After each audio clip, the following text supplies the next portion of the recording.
So this should be a brief overview. I don't want to take a lot of time for this. Well, just starting with maritime liens and their importance in legal theory and more in practice.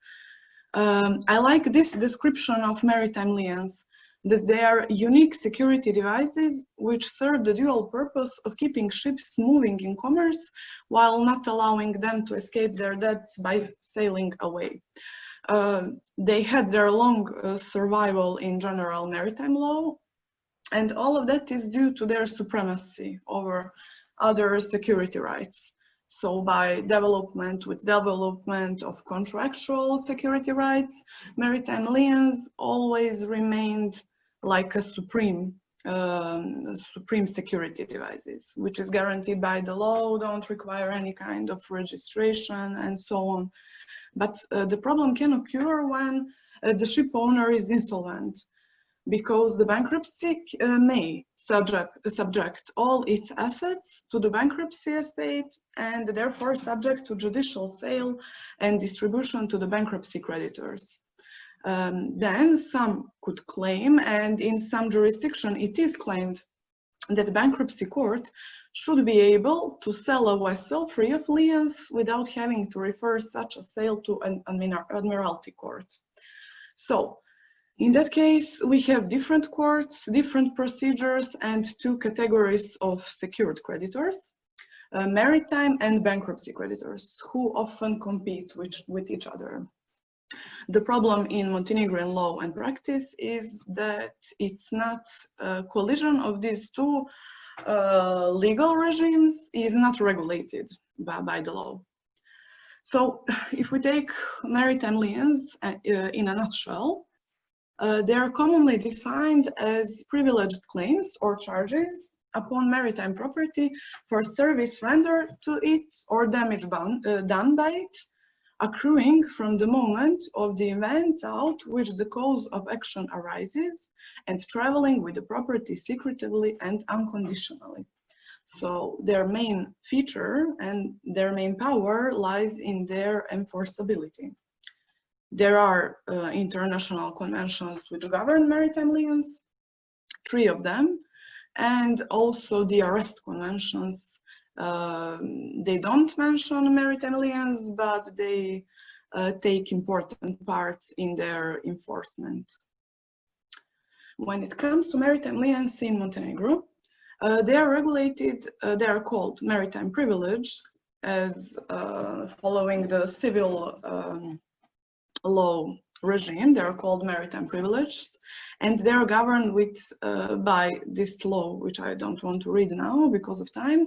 But what is interesting in a legal regime of maritime liens is that the new law from 2019 actually implements a 1993 Maritime Liens and Mortgages Convention, which is not so often the case, because we all know that that convention is not so widely accepted by the international community, even though Montenegro is not party to the convention, and even though that previous law from 2011 and 2013 was following the old convention, 1926 convention. And as far as I know, legal regimes in my region, including Croatia, are still implementing the old convention.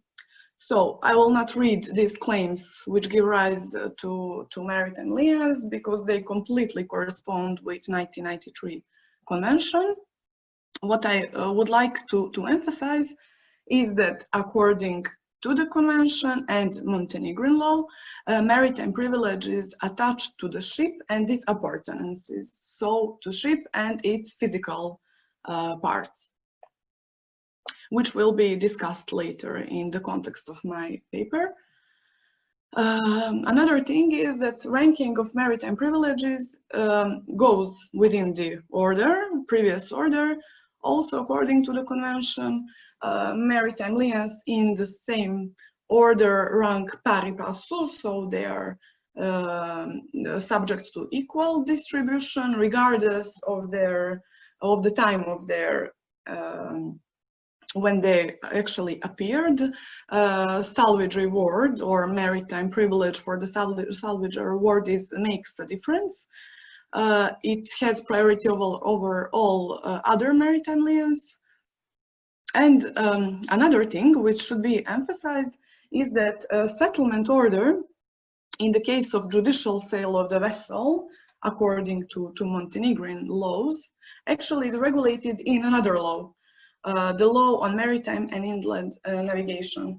And in that provision, as you can see on the slide, creditors with maritime privileges rank, of course, have their supremacy in distribution of ships' assets after judicial sale of ship is conducted. And after them, there are other types of creditors, secured or non-secured. If we switch to bankruptcy law, the most important thing to emphasize is that bankruptcy law in most of the countries is purely actually national law. It's completely subject to national regulations and exclusive jurisdiction of national courts and other organs.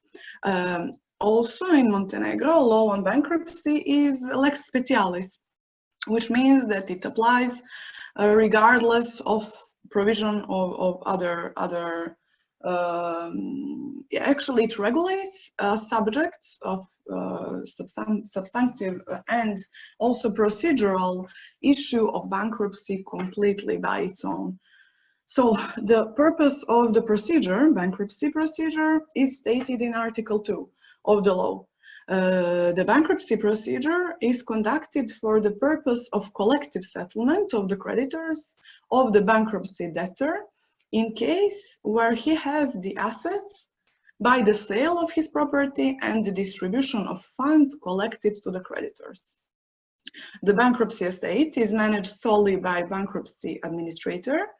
All litigations and administrative procedures against the debtor stay upon the commencement of the bankruptcy, and no more, which is for this subject very important, no more security rights can be attached or enforced against the property of a debtor. In Montenegrin law, two types of bankruptcy creditors can be distinguished.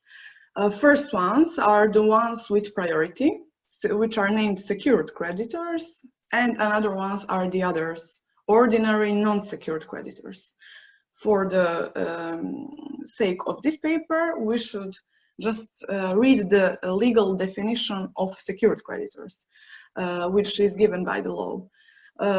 Secured creditors are creditors with security or enforcement right over the debtor's property, which is subject to prior registration. It means that property is subject to prior registration. So the thing is, let's say first, in which situation we can have both legal regimes in place. And when I say that, I think maritime or maritime liens legal regime and bankruptcy regime, because that's the place where conflict of laws may appear. One situation, and the most simple one, I would say, is when the ship owner from Montenegro goes bankrupt with its ships located in Montenegrin waters. So then we have purely jurisdiction of Montenegrin courts and legal regime applicable. So there, actually, we have collision of Montenegrin maritime law and Montenegrin bankruptcy law. However, probably it's more likely to happen that ship owner from Montenegro in situation 2 goes bankrupt with its ships located in foreign waters. In that case, Montenegrin bankruptcy law will regulate bankruptcy procedure, but what will happen with maritime law? Because both would be applicable, foreign and also Montenegrin maritime law. And third case is when a foreign ship owner goes bankrupt with its ships located in Montenegrin waters. In such case, bankruptcy procedure is being held before foreign courts, But however, Montenegrin bankruptcy court has its role in recognition of foreign procedure. So it's again applicability of Montenegrin laws, and also from the other perspective, foreign bankruptcy law, Montenegrin maritime law, and foreign maritime law. But what are actually the main conflicting points when we take just Montenegrin laws, which in all of these cases will be put in some kind of conflict? First, having in mind that, as I already said, a mutual relationship between maritime liens and bankruptcy proceedings, it's not regulated by the law. And also maritime enforcement procedures and also bankruptcy proceedings, there is no mutual relationship regulated. All we can assume is that in case of ship owner's bankruptcy, maritime creditors will have will be referred to collect their claims before the bankruptcy court within the bankruptcy proceedings. So, first problem which can appear is identification of maritime lienees as secured creditors in bankruptcy proceedings. As I already read that definition of secured creditors in bankruptcy proceedings, actually they are only the ones who have security rights over the property, which is registered in public registries. But however, it's not like that all the ships have to be registered, especially smaller vessels, fishing vessels in this moment in Montenegro. So in that case, it can be their status of secured creditors could be likely disputed. But the main problem is in competing with other secured rights. Because, as I said, supremacy of maritime liens is guaranteed by the law, by the procedural law, which regulates distribution of assets in case of judicial sale of ships. However, in my opinion, such provisions are really of procedural nature, so they are not likely to be applied in bankruptcy procedures. Which requires other procedural law. In that case, I'm sure it's really problematic how to estimate supremacy of maritime liens. So even though they are given their status of secured rights in the terms of bankruptcy creditors, it's really disputable where would be their place in that situation. Also, maritime property, which, as you probably recall, in 1926 Maritime Liens and Mortgages Convention covers not only ship and appurtenances, but also cargo and freight. It's not the case in new Montenegrin law, and really it could happen. And then I would add this fourth argument of this slide, is what in the case that ship owner continues with its business activities in ongoing bankruptcy procedures, what will happen with cargo and freight, which probably would not be subjected to secured rights for the maritime creditors. So in other words, I want to say that cargo and actually freight and earnings of the ship will be subject to distribution to other creditors of the bankruptcy, but maritime creditors should not have priority there, which is, in my opinion, opposite to general law on maritime liens.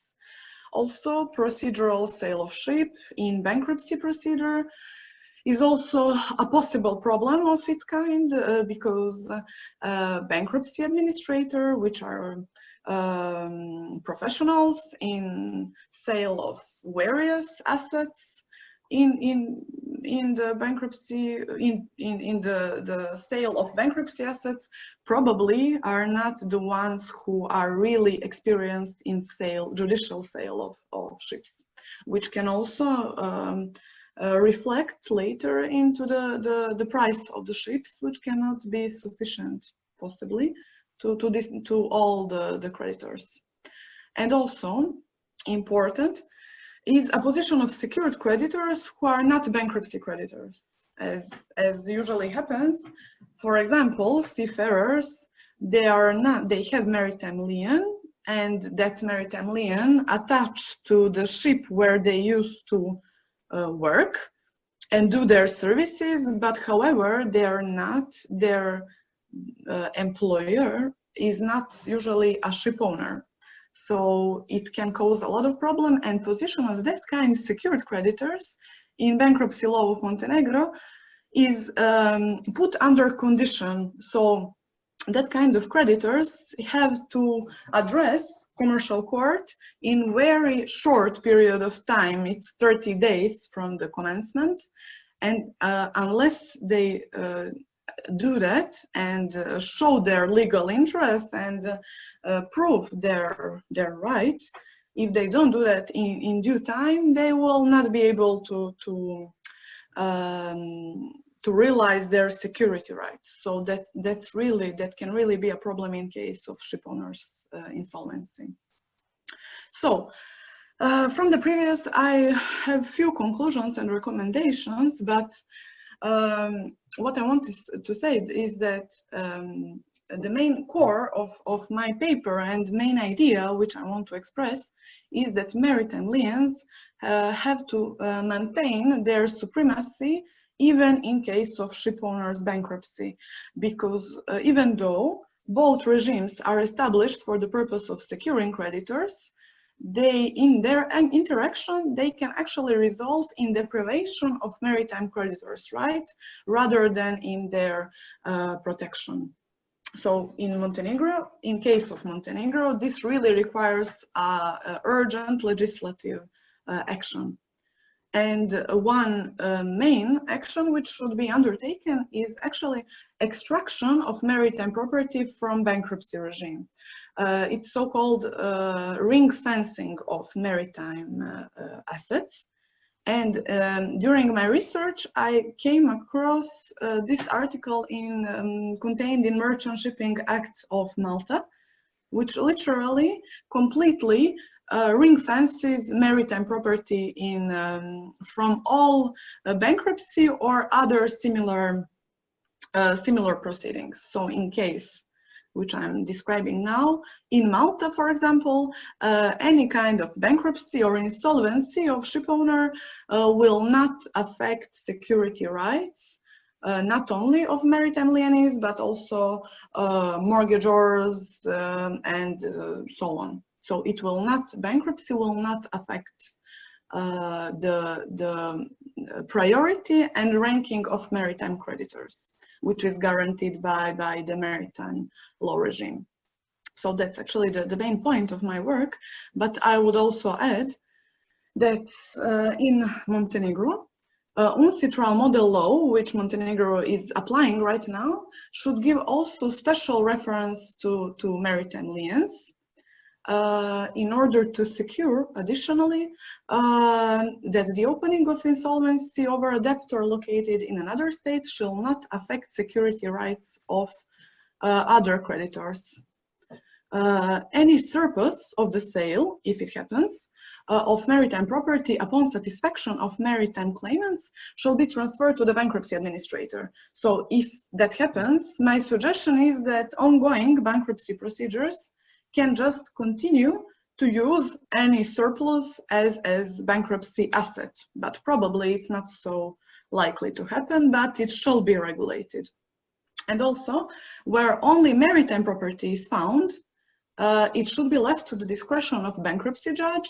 Shall he or she decide whether the procedure shall temporarily stay, bankruptcy procedure, until the ship is sold, or it shall be concluded in shortened procedure on the grounds that there are no bankruptcy assets found for the satisfaction of the bankruptcy creditors. It shall be decided, in my opinion, on case-to-case basis. And what definitely should be done is to encourage mutual cooperation between bankruptcy and admiralty judges, whether within the country or, of course, abroad, and, of course, other participants of described procedures. So thank you for your attention. Hopefully I was brief, and hopefully I was not speaking too fast. Thank you very much, Maja. Let me just, let me just stop sharing the screen. As I said, you were not too fast. Thank you. Covered excellently your topic, and I hope and I suppose that later on we will have some questions and comments for you. Thank you. Just to add on what I said before concerning our Adriatic Maritime Law conferences, which are already well, let's say we will have the fifth one hopefully next year.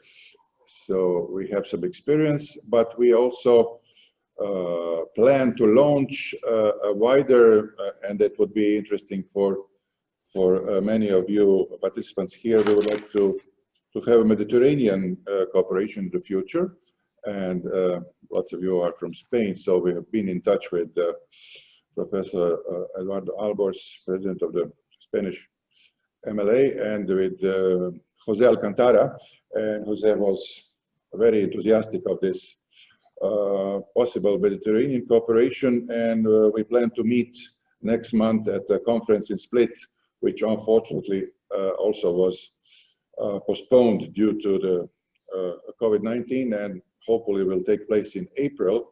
So what we would like to do is to join the efforts of the 5th Adriatic Maritime Law Associations with the Spanish MLA, with our friends from the associations in France, in Greece, in Turkey, also in Malta. We plan to start with a meeting in Malta.